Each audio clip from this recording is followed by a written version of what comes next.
आदर सहित यथा योग्य सम्मान एवं अभिवादन भी हमारे द्वारा नियमित रूप से प्रतिदिन कुंडली फलादेश पर आधारित कक्षा आयोजित की जाती है।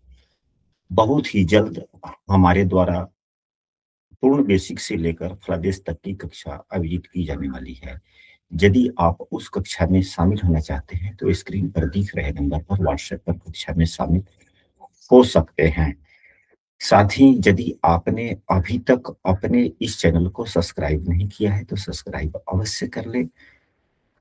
और आइए चलते हैं, अब आज की विषय वस्तु शुरू करते हैं। तो आइए शुरू करते हैं। अभी का विषय वस्तु है कि चौथे भाव के फलादेश के सूत्र। तो सबसे पहले आप लोग अपने अपने कुंडली में देखें क्या आपके चौथे भाव के स्वामी बलवान है या कमजोर है। चौथे भाव के स्वामी बलवान है या कमजोर है। इस उदाहरण कुंडली में देखा जाए चौथे भाव के स्वामी देव गुरु बृहस्पति हैं, 17 अंशों के हैं। तो 17 अंश के जो ग्रह होते हैं वह युवावस्था में होते हैं।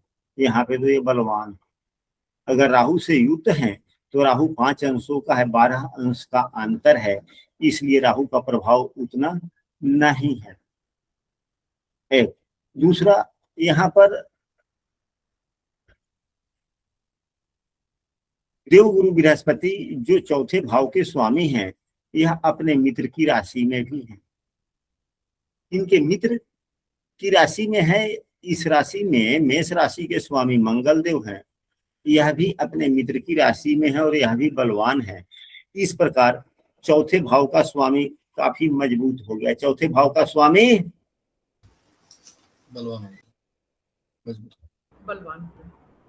बलवान।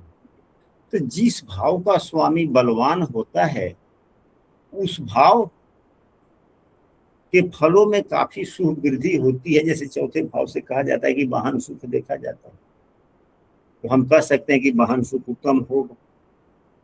वाहन सुख उत्तम होगा इसका मतलब है कि according to environment, according to आमदनी के हिसाब से सवारियां होंगी।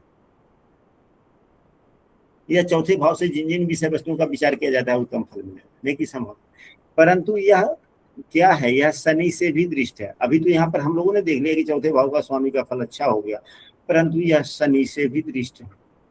शनि की तीसरी दृष्टि है। शनि का अंशात्मक मान 12 है, गुरु का अंशात्मक मान 17 है। तो शनि से पीड़ित हो गए कि नहीं हो गए। शनि तृतीयेश भी है और द्वितीयेश भी है।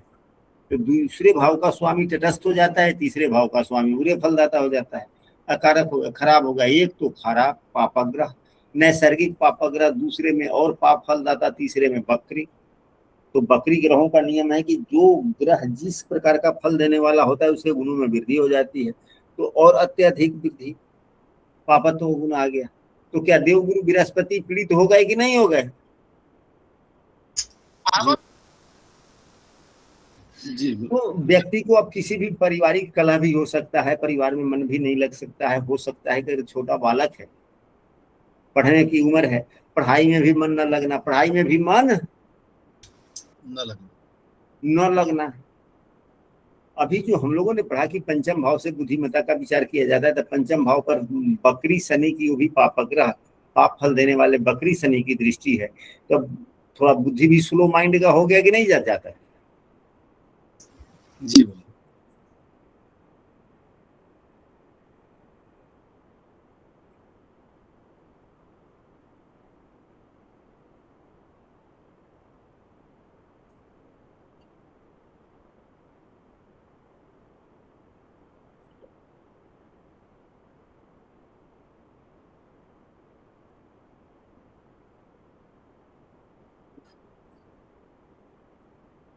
चंद्रमा एवं चतुर्थेश, चंद्रमा एवं चतुर्थेश दोनों का परस्पर संबंध हो।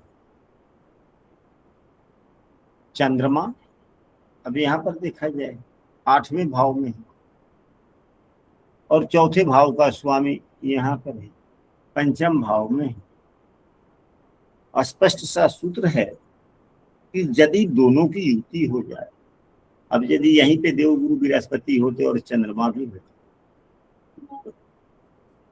तो क्या हो सकता था?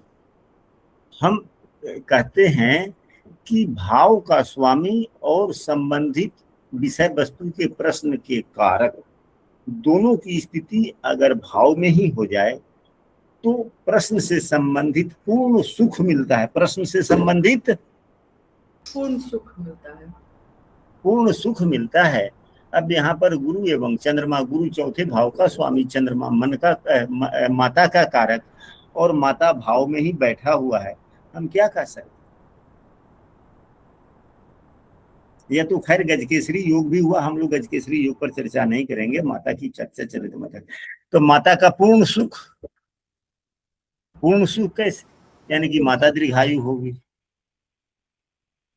हर व्यक्ति के पूरे जीवन भर तो माता पिता रहते नहीं है, लेकिन हाँ एक उचित उम्र तक माता की आयु बनी रहेगी और सामान्यतः माता स्वस्थ ही रहेगी।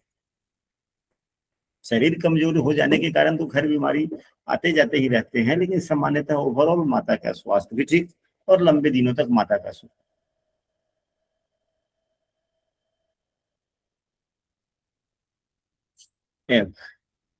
चौथे भाव के स्वामी कुंडली में कहीं भी हो, चौथे भाव के स्वामी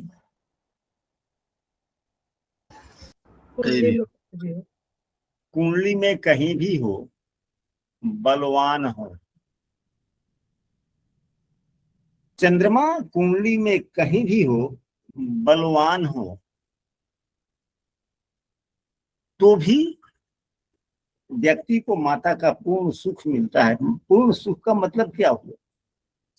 कि व्यक्ति जब तक वयस्क न हो, अपने पारिवारिक दायित्वों को न संभाल ले, तब तक माता साथ में रहे।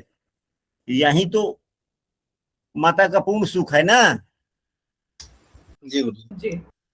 तो क्या होता है? यानी कि चौथे भाव का स्वामी कुंडली में कहीं भी हो, बलवान हो, और चंद्रमा भी बलवान हो, तो अच्छी बात है। अब यहाँ पर देखा जाए, एक तो गुरु चंद्रमा का संबंध परस्पर नहीं, दूसरा चंद्रमा क्षीण है, दूसरा चंद्रमा क्षीण है, क्षीण, चंद्रमा कमजोर हो गए, चंद्रमा कमजोर हो गए। हालांकि कर्क राशि में 22 अंशों का है, ठीक है, नवमांश में यहाँ चला जाएगा। चंद्रमा दृष्कान में यहाँ आ गया मित्र राशि में, लेकिन है तो क्षीण ना, अंशात्मक मान से बली है, ठीक है, लेकिन पुस्तकों में है कि चंद्रमा का पक्ष बल की प्रधानता ज्यादा है। चंद्रमा का पक्ष बल देखना चाहिए। हाँ, पक्ष बल की प्रधानता है, वह किसी भी राशि में रहे। यहाँ पर चंद्रमा का स्थान बल की प्रधानता नहीं है, शेष सभी ग्रहों का स्थान बल का प्रधानता है, चंद्रमा का पक्ष बल की प्रधानता। पुनः हम लोग चलते हैं, एक और सूत्र कम से कम हम लोग पढ़ लेते हैं। चंद्रमा भी बलवान हो, मतलब चंद्रमा बलवान स्थिति में हो, अगर यहीं पे चंद्रमा होते पंचम भाव, नवम भाव में, नवम भाव में चंद्रमा हो,